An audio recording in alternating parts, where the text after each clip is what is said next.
Arratsaldeon. Ordua heldu da arratsaldeko. Good afternoon.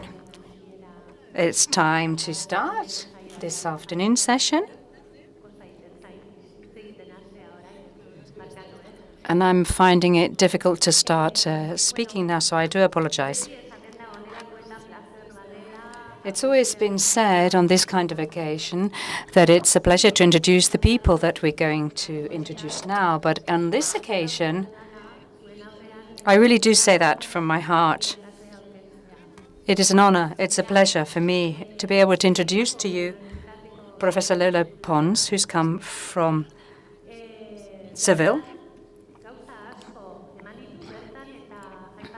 There, she's taught many subjects, both in Seville at the university and many other universities. But recently, she's managed to concentrate her teaching activities and her research activities on those areas that are of, in her case, most interesting: the history of Spanish, the Spanish language, and philology. She works in both fields at the same time and has done for many years. She was director of a research group called History 15, which is especially concentrating on texts from the 15th century. So she analyzes the language used, written in Spanish in the 15th century, but she's got other interests as well. And I'm going to talk about the research that she's done in the field of language landscape. They're very interesting. And you've probably heard of her because of other work that she does, because both as an academic and both as a teacher, lecturer, and researcher, she's very brilliant. She's very well recognized in her field. But in addition to that, she's got talent for disseminating everything that she does, perhaps far more than many of us here in the room. She is very active on Facebook and other social networks, such as Instagram.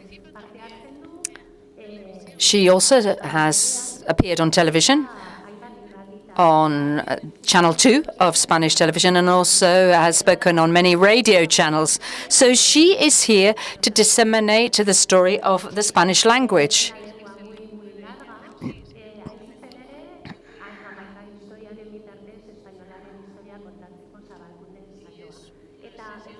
And she actually participates on a radio program,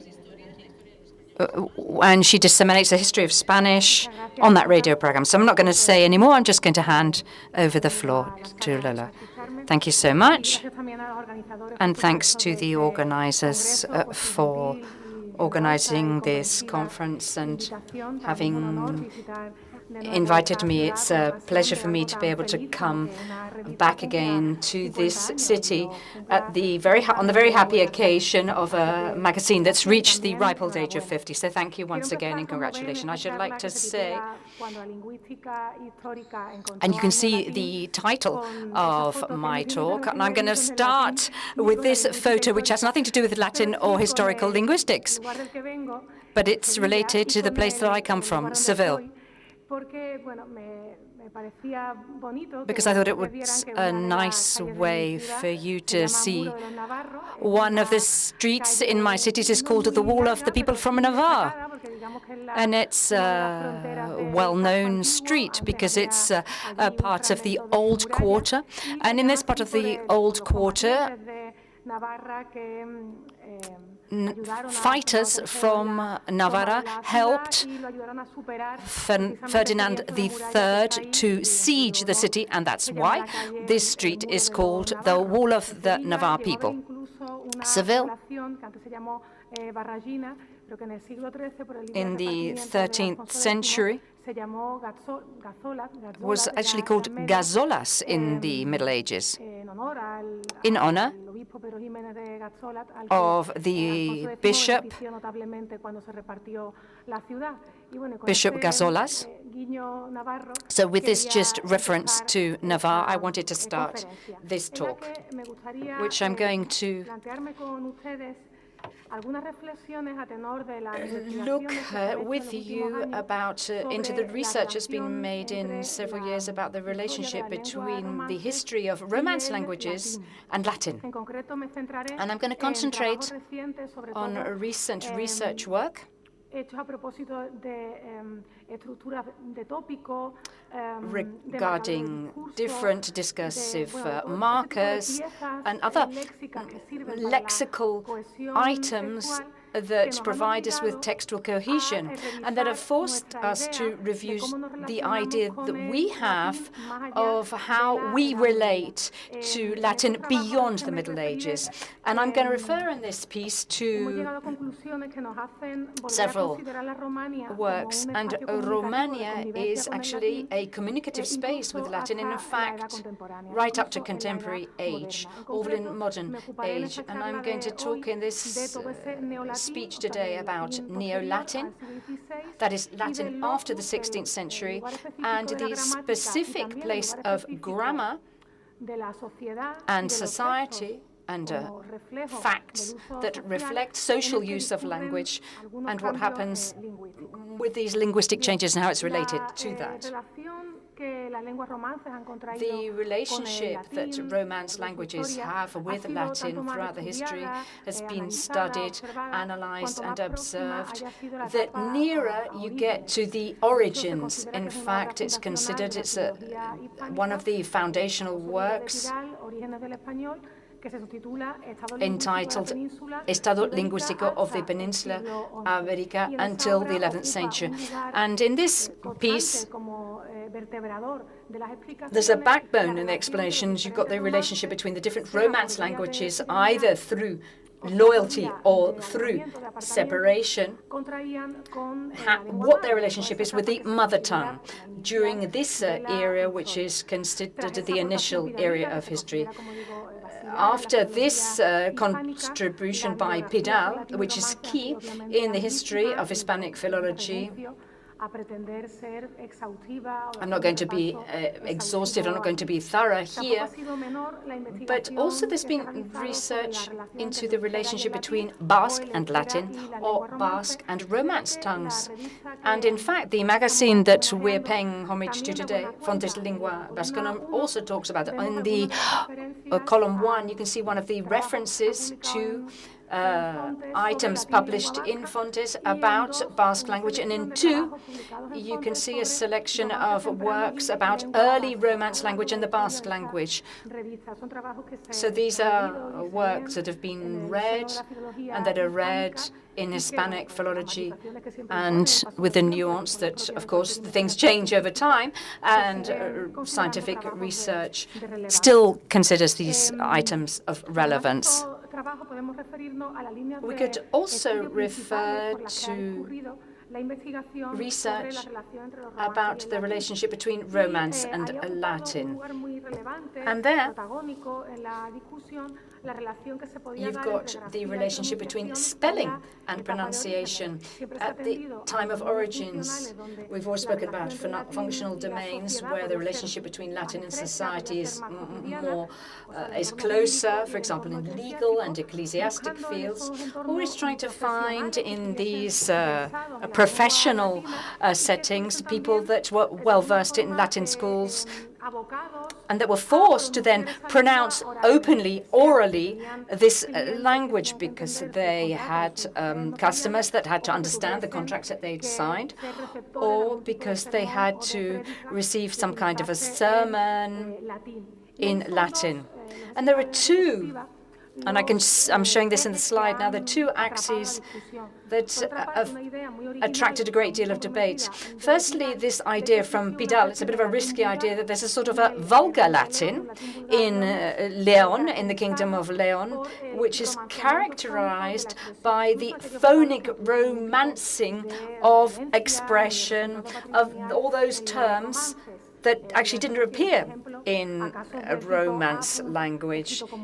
He talks about abut and kingitur,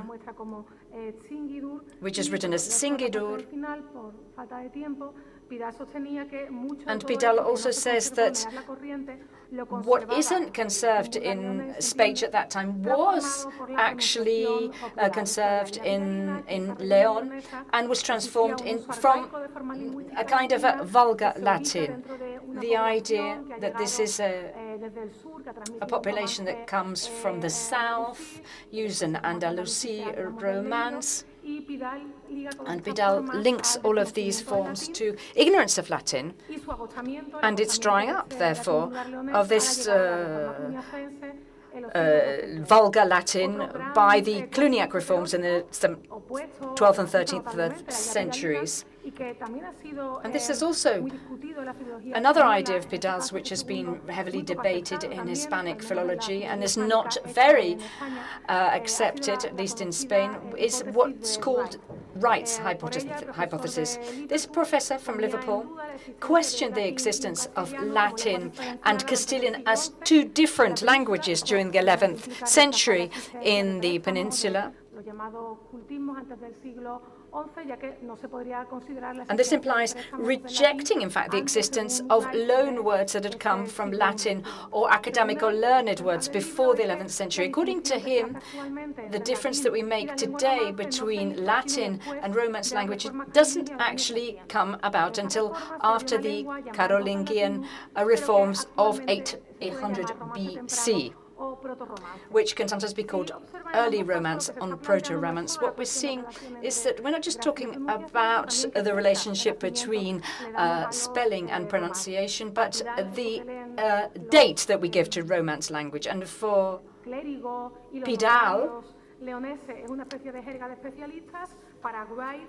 it's one thing, but what Wright says is just the form that early Latin adopts. And there's a sort of a bridge, a logographic bridge, so that filio is written, but fillo is what's said.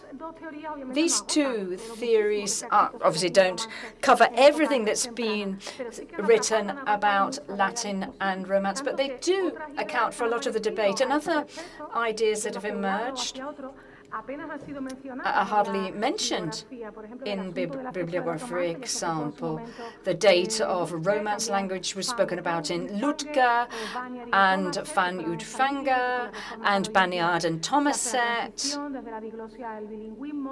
Talk about transition from diglossia to bilingualism. They've all written about these issues, but they've not been given so much visibility or debated so much as Pidal and Wright's hypotheses.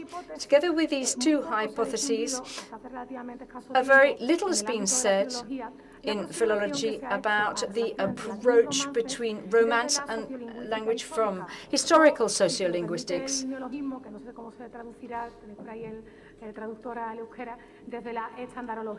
or from historical standardologies and the approach to relation between Latin and Romance language. And in this theoretical body I'm going to be talking about in this work. In 1989, Muliasik proposed for a field which is not necessarily Romance language, separation between two different kinds of language separation. Abstandssprache, that's distance, and language by elaboration, which is Ausbausprache. The first of these are not sufficiently distanced between each other, and the second, the elaboration language, or by Ausbau, has a complex formative process, so gradually create and manage their own development. Then we've got this initial concept of Ausbau, which is coined by Heinz Kloss, which is only being coined initially for sociolinguistics and not historical sociolinguistics, which helps explain the birth of a cultured language when it comes into contact with communication situations in which the speakers of this language are forced to insert themselves into the domains of communicative distance. And then within the division of clause, there are two other kinds of parallel elaborations. There's the intensive or intentional, and the extensive or extensional. The extensional is the gradual appropriation of discursive traditions. We prefer to talk about discursive tradition, as I said.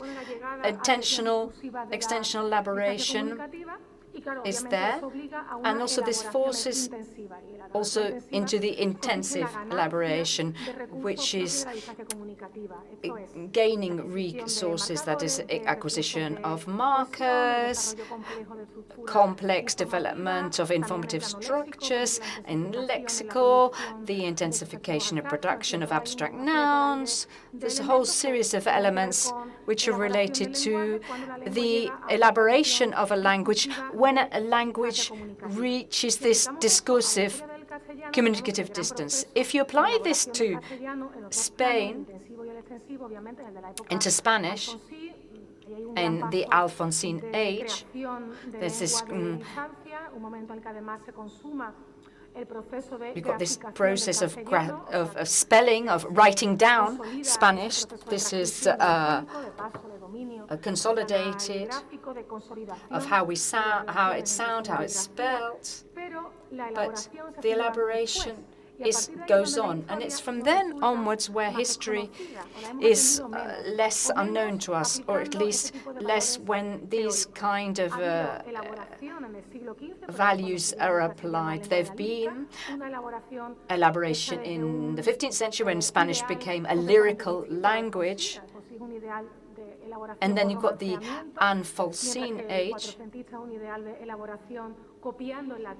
and you can copy Latin and bring copied structures, cognates from Latin, and this has been elaborated. Of course, Spanish elaborates in the 16th century for lyricism, for science, for contemporary age, and I'm going to stop explaining elaboration now, because what I want to say here today is that Latin actually also has a role beyond medieval. So the starting point for my research is the position that Latin acquires when it's the only Latin language influencing in Spanish.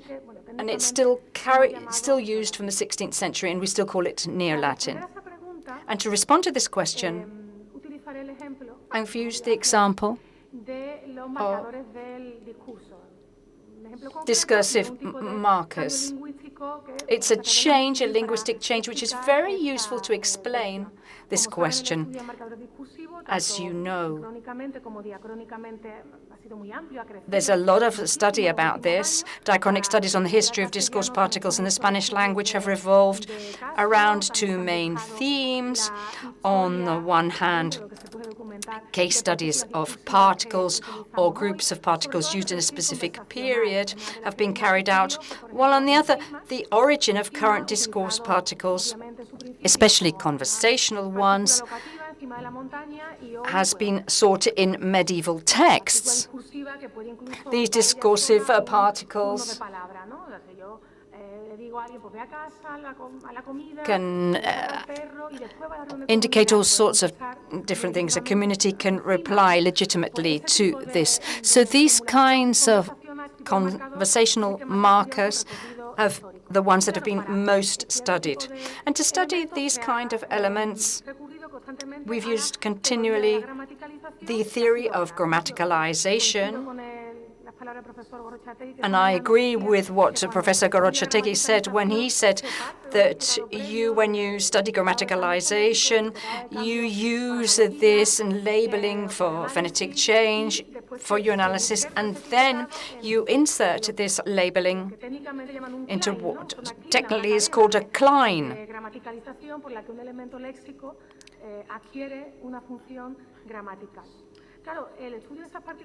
The study of discourse particles has resulted in the theory of a grammaticalization framework with its functionalist pragmatic discourse foundations, which can be remodeled after being applied to a corpus of examples which are out of the ordinary.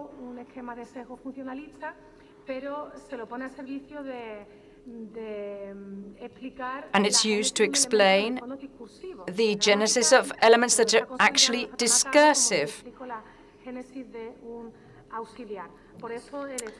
That's why the theory of grammaticalization worked for years for cases of evolution typically resulting in auxiliaries, clitics, and adverbials. In the case of the origin of discourse particles, it encountered some features which fitted the classic criteria of theory, of which other appeared to contradict it. This led to reformulation of the limits of grammaticalization and semantic changes by inference.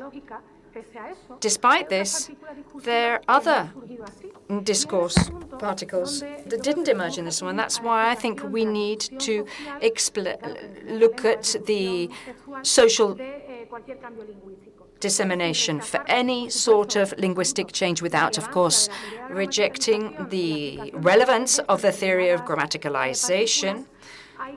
We should actually say that this theory there's a gap in it, and the gap is in the application of social effects on linguistic change, which reflects of how there's this element in linguistic systems, and here it's increasingly interesting to look at the relationship between the different particles that talk about context and language. As I said earlier, they're discursive particles that were born at this change, in this linguistic change, as a result of a construction.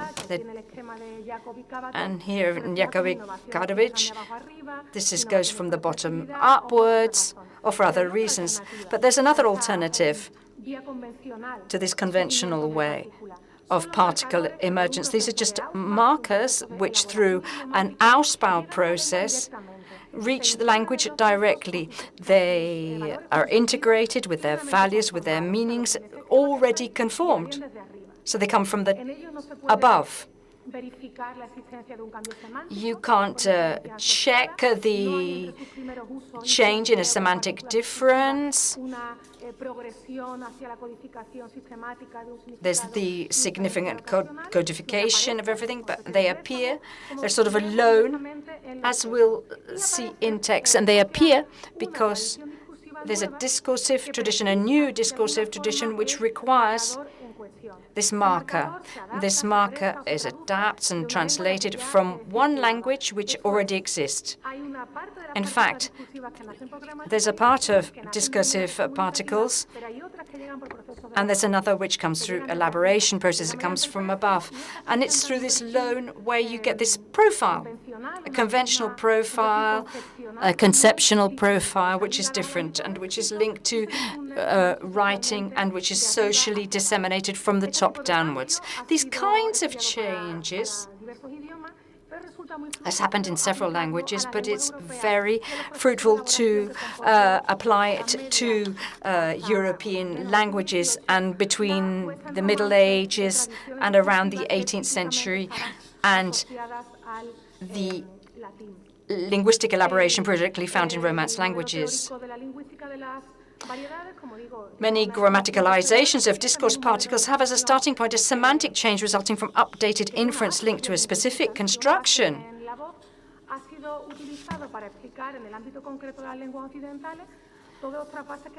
All of this can change when you talk about Latin and how that comes to daughter languages and how this has the production.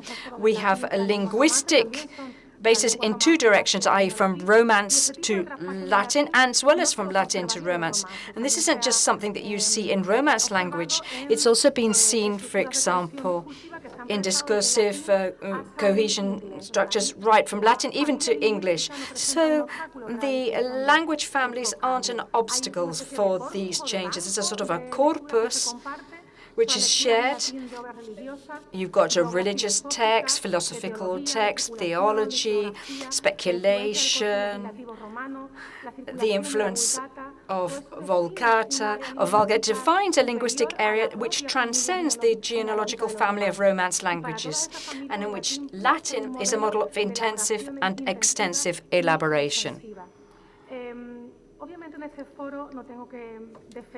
I don't have to defend here that you can't study language change linearly. But maybe in other forums we should do, because on many occasions we describe linguistic changes and texts are used as examples, and yet we actually treat them as something that's separate from society. And this kind of analysis doesn't work if we don't anchor it in cultural events, for example, the birth of a new textual genre linked to a social movement, educational movement, institutional movement, which encourages this change. We can't study language change outside a communicative space in which you don't just have Romance languages. There's Latin all the time, and there was in the 16th century. Here, in the case of Spanish, it's been recorded that discourse particles such as, and you can see this here. The first part is kind of easy to follow and easy to understand. You look at Latin words that leave their mark in Romance languages, but in other languages as well, non-Romance languages, for example, in Europe, and all of them share a common meaning such as matter as a basic component of an element, and this is what's shared. These are words, for example, mean that they had some kind of substantia in Latin. The word within legal Latin, for example, even today you can find this word, the Latin word substantia, left its legacy in Romance and in non-Romance Western languages. In all of these, it has a common meaning with the idea of matter, basic component of an element. These uses are clearly derived from the meaning of the Latin term substantia, which can be grouped into fixed locations. In the case of legal Latin, we observe error in substantia, a term applicable to sale and purchase contracts, which refers to a problem in the material composition of the element bought. In medieval Latin, this noun is especially frequent in theological discourses, which debate on the human or divine nature of the person of Jesus Christ and matters of Christian dogma. As is seen in the examples, there are instances of substantia preceded by the preposition in, and apparently not fixed as a locution. The examples in the prose of Thomas Aquinas offers instances of in substantia as mere modal circumstantial complement. And other similar 13th century Latin examples are also found in philosophical works. In contrast, in Latin from the early Middle Ages, in substantia is frequently recorded linked to a verbum dicendi. The wealth of documentation suggests that this use spreads from the prose of the scholars of monastic universities and schools who wrote about theology in books that circulated throughout Europe.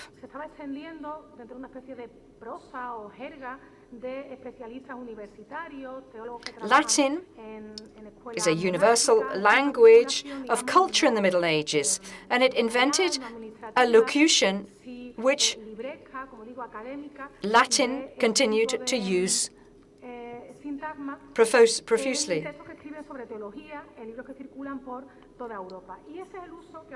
And its use with verbs such as dicere, respondere, or others, as we will see, key to the transformation of this syntagm into a discourse particle. The texts produced in medieval and Golden Age Spain, in written context, establish a dialogue between Latin and Romance languages, as can be seen from the continued transfer of written elements to the daughter language, for example, in the form of graphic representations, syntactical and lexical loads, or learned expressions, as well as in the appearance of vernacular elements in the mother language morphologically disguised as Latin.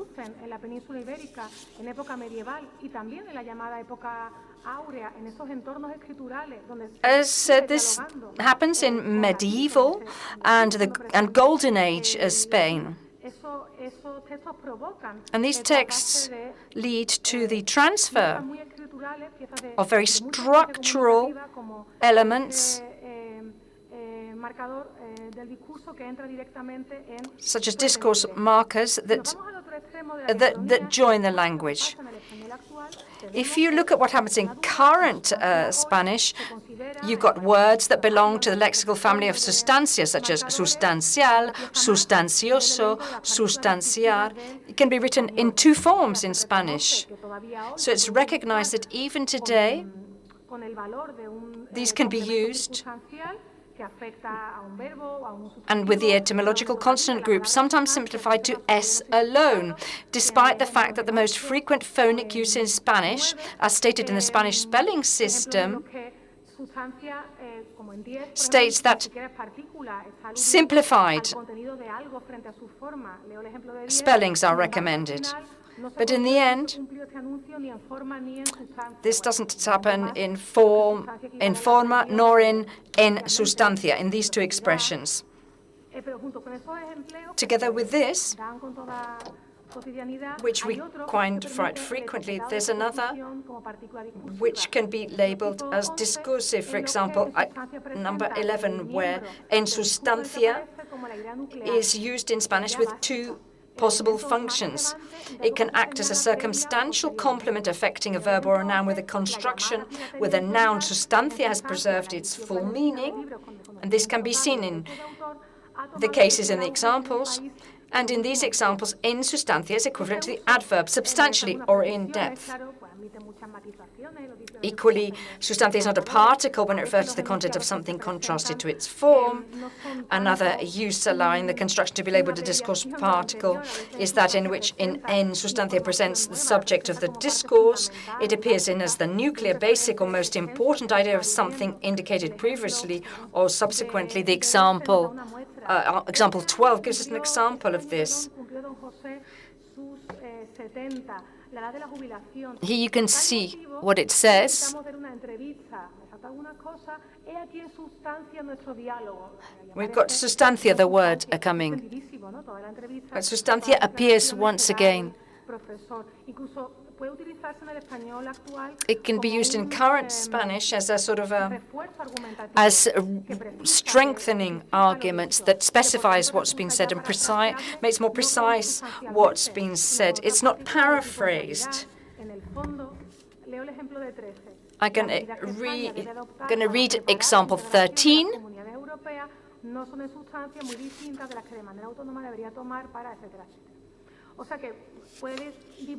So, at times, the linguistic statements presented as compendium expressions or main expressions of what preceded do not sum up their antecedents in abbreviated form, but rather highlight a new set of information, presenting it as the key basic element of the extensive references.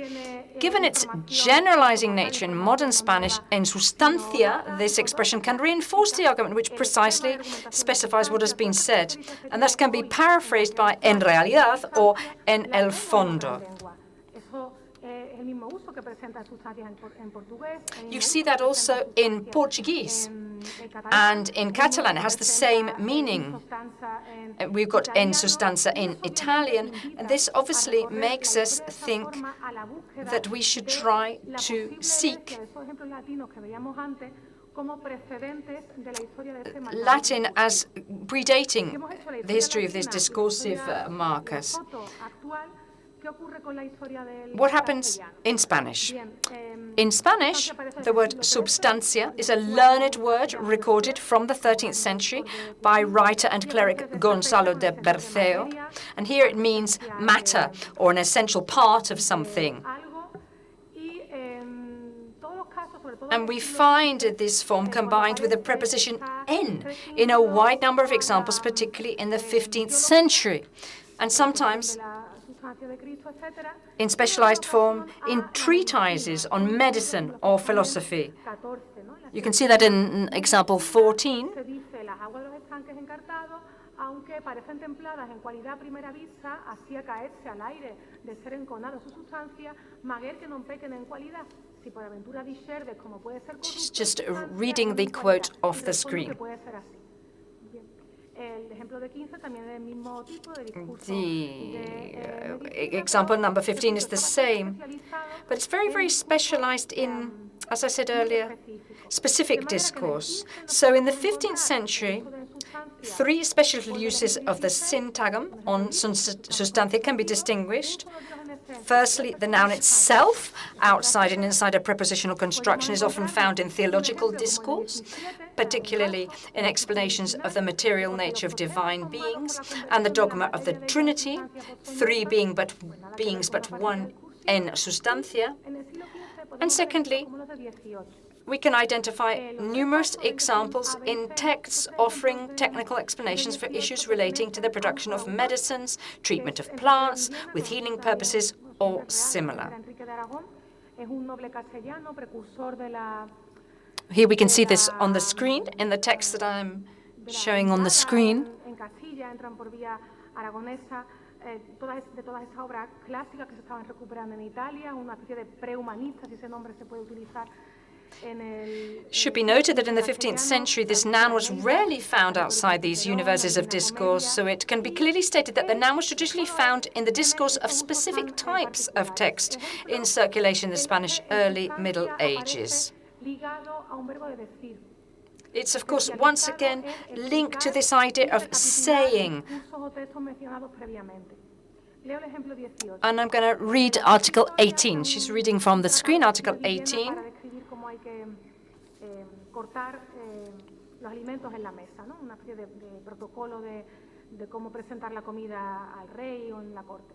E así, congregados, proponga al rey, enderezando las palabras a que este oficio encomendar quiere, diciéndole en sustancia por las mejores palabras que pudiere, como ya sabe, etcétera, etcétera. O el ejemplo C. There's another example, example C. She's now reading that. El capitán Androgeo, como dice el texto, con amigables palabras, a saber pacíficas, les persuadía la vastación de la ciudad en sustancia, diciendo a quejarse de. Villena is a good Latinist, and he added to the Spanish text a resource he had become acquainted with in his Latin readings. This use also appears in 16th and 17th century Neo-Latin. These 2 centuries were a crucial period for this discourse particle. It ceased to be a learned word or expression restricted to the fields of medicine theology, as it had been in the 15th century, and spread to the Romance language. Eso del 15 es un cultismo, algo particular, muy exclusivo de Villena. Pero la cosa cambia cuando pasamos al 16. El contacto con el In the 16th century, of course, things changes. There's broader contact with Neo-Latin. Lectura de neolatín no solo se observa a través de la lectura. Neo-Latin is not just read in theological texts, but also in scientific texts. And here, that's when we get the in substantia appearing once again. And in the 16th century, gradually you can see it appears as a marker in Spanish text. You see it in example 19. A cosmographer who fluent in Latin used it in his historiographic work. You can see it. It's also in example 20. 20A and 20B. You can see it in administrative or jurisprudence texts. We can see it in the proceedings of a legal process. And by the end of the century, the expression en sustancia was well established in learned, praised poetry. We're very interested in seeing how these different discourse are stratified. Sometimes they change introduction, and sometimes they transmit a geography of change from the top downwards. It would seem that history always operates here. Cases such as these show how it operated as a discourse particle, particularly in metalinguistic context, for explaining, reformulating, and abbreviating definitions, one's own words, or those of others, parts of a discourse, or written texts. Therefore, from the 16th century, the noun sustancia within the expression en sustancia appears to be well established, and with no distinguishable transition phase as a discourse particle. It was first applied to metalinguistic matters, and then, from the 18th century onwards, clearly applied to metadiscourse matters. And so to events occurring in reality, having broken the previous necessary association to metadiscourse. And if we look further on in the 18th century, once again, en sustancia, and this is example 22.2, things that have happened in reality. So we've broken, once again, this discourse, this necessary previous association to metadiscourse. It didn't take a long time.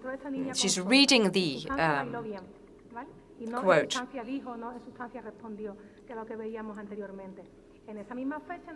Also in the 18th, its lexicographical appearance as a proper lemma suggests that in the 18th century the syntagm en sustancia was already considered an independent element, and not just the sum of its parts. This is clear in the first dictionary of the Real Academia Española, known as the Diccionario de Autoridades, which in as early as 1739 mentioned substancia as a term characteristic of philosophy, as stated in the definition, and includes the sublemma with a different meaning in en substancia. Discursive tradition doesn't understand languages. That's why you can go from a Latin treaty to a Spanish treaty. Lanzar esa pregunta al auditorio para después recogerla o echarla en el debate. Se traspasa también a una lengua como go from Latin to Euskera as well, to Basque, which has a period when it's in contact with the Latin. This expression en sustancia, which is a Latin expression, seems to be a romance, but it can go beyond those borders and has this contagion from other languages. The process of evolution for in substantia shows that permanent focus of linguistic change is brought about by Latin and Romance contact in the Middle Ages. The linguistic model of expositive Latin, of theology and jurisprudence, indubitably encouraged transfers between similar discourse traditions in different languages. It's similar to what you find, for example, in Portuguese. Portuguese is a language which provides examples from the 17th century onwards. They use en sustancia as a marker. So thus we see that modal circumstantial complements become routine in discourse and go from one language to other. In this case, it seems opportune to insist on the concepts of elaboration and discourse tradition as channels for the change, dominating both cause and documentation. This is why I believe it is justified to demand that the conceptual locus of appearance of a marker to be taken into account.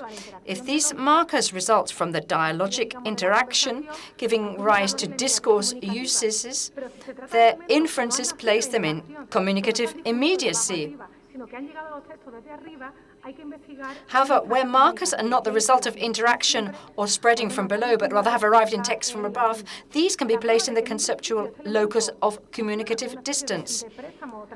The innovation of the expression, its purely Latin origin, explains the repeated appearance of the form en sustancia in the 16th and 17th century, reinforced by other abbreviating elements which help clarify its meaning. Thus, in example 25, the adverb brevemente is added, and in example 26, the syntagm en sentencia or en summa is added.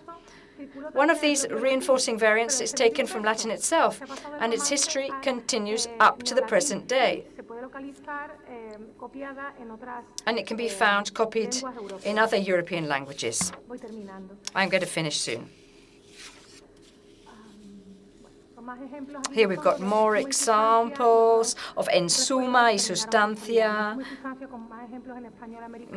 in American Spanish more than in European Spanish. As I said earlier, the theory of grammaticalization has allowed us to describe and understand the gradual transition processes which lead lexical forms to acquire grammatical and abstract meanings. But the circumstances in which the activity of speech takes place have not always been taken into account. Overcoming this apparent barrier in the theory of grammaticalization has led it to be associated with other perspectives, which take into consideration the socio-historical conditioning factors of the linguistic statements driving the dissemination of the change.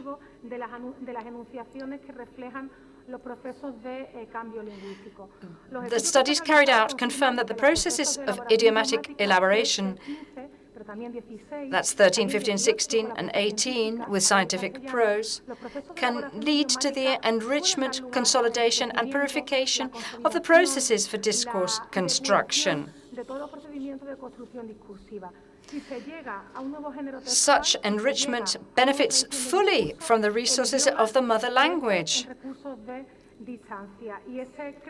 There are elements which move away from the text and functions in which they occurred, acquiring new discourse functions through grammaticalization.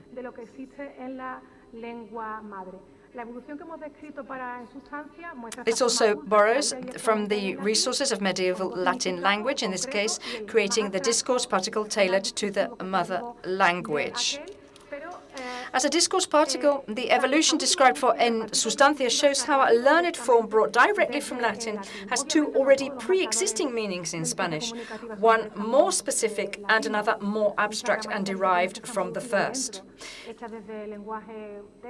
This is not a case of one evolving from the other, as the initial change occurs outside conventional inferences.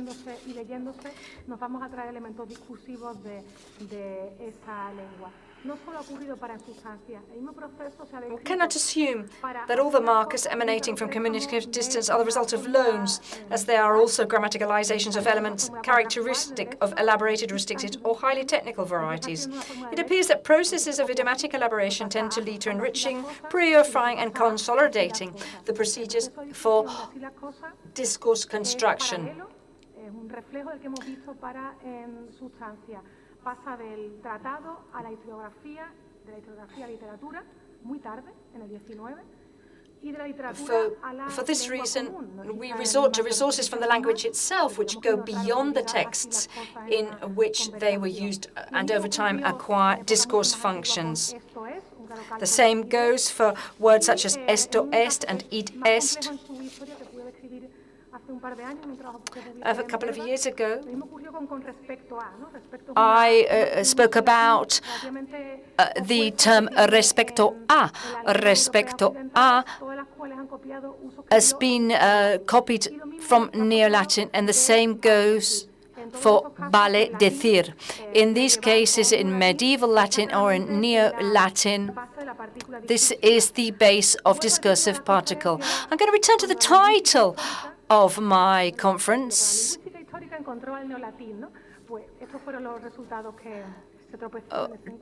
Well, this is the results that we've found from the title of my conference. That's all I can say for today. Thank you so much.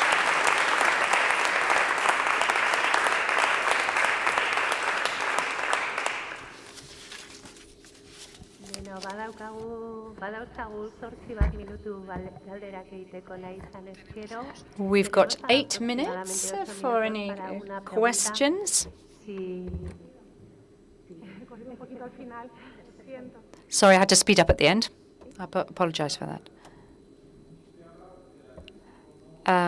The gentleman is not using a microphone. I'm sorry, we can't hear him from the back of the room unless he uses a microphone.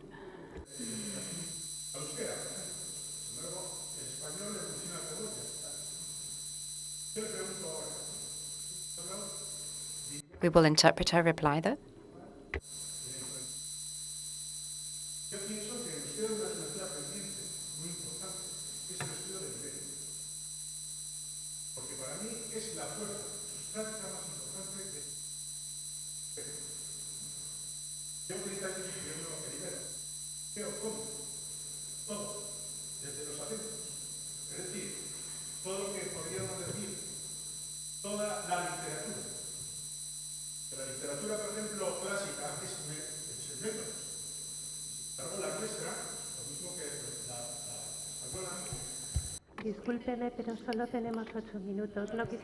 I'm sorry, I don't want to interrupt you, but we only have 8 minutes. I don't want.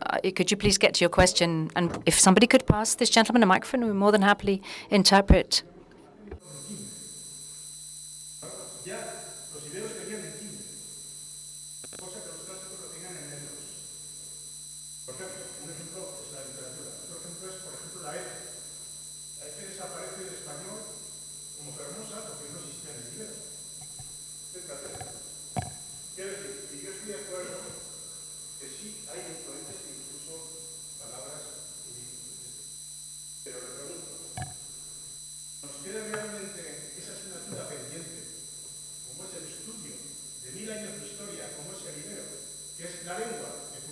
Sorry, they'll get to the reply at some point, I hope. I think perhaps the Indo-European experts in the room can reply to that question better than I can. But when we talk about medieval Latin and Neo-Latin, it's a long way from that era that I was talking about. But I think that, yes, there is outstanding work to be done when we talk about Latin. There's all kinds of Spanish expressions, such as mea culpa. But I imagine that this happens. There's evidence, the remains of this. And we tend to concentrate on Romance language, on Spanish, or on Leonese, but not on what's left behind, which is Latin. The problem is that we forget that many of these people that I've mentioned, such as Mendieta and Juan de Castellano, were people who didn't have a problem writing Latin and writing Spanish as well. In fact, many of them wrote more in Latin, and literary Latin or classic Latin. They could write in both that and in Spanish. It's a linguistic use that somebody makes of a language, and they can use a Romance language to write with us to the same level that they can work in Latin. So to what extent this dictionary is useful from the 16th century onwards is something that we need to think about. Those people that write in scientific Latin, they try to they attempt to write in scientific Latin on issues regarding astronomy, for example, but that has an influence on what's happening. So we need to look a little closely back beyond the 15th century for Spanish and still always think about our resource, our set of resources is Latin, not just Romance. I spoke about different varieties, and we need to think about everything that's in a territory, but the photo is different depending on where you take it. What are we talking about? Naples of the 16th century? Should we include their Spanish, but as well all the other Romance language? But if you're taking a photo, for example, for a scientist that is writing in the 18th century, then of course you have to include Latin because the communicative space is different. So it's easily to do this in theory, but what's difficult is to do it in practice. Lola, I was thinking of funchean here, and I looked that the first could be a translation of en sustancia, but it's a loan that we've probably taken to the northern part of our country, the other side of the border, and it appears for the first time in the 18th century. So maybe we should look a little bit more closely at this in Aran Eder and see whether this author has discursive markers in this style, which could also be. But it may well be. It may well be that there are the odd word in Basque too. Any further questions? Thank you so much, Lola. Thank you, Lola. Thank you to everybody in the room. Thank you.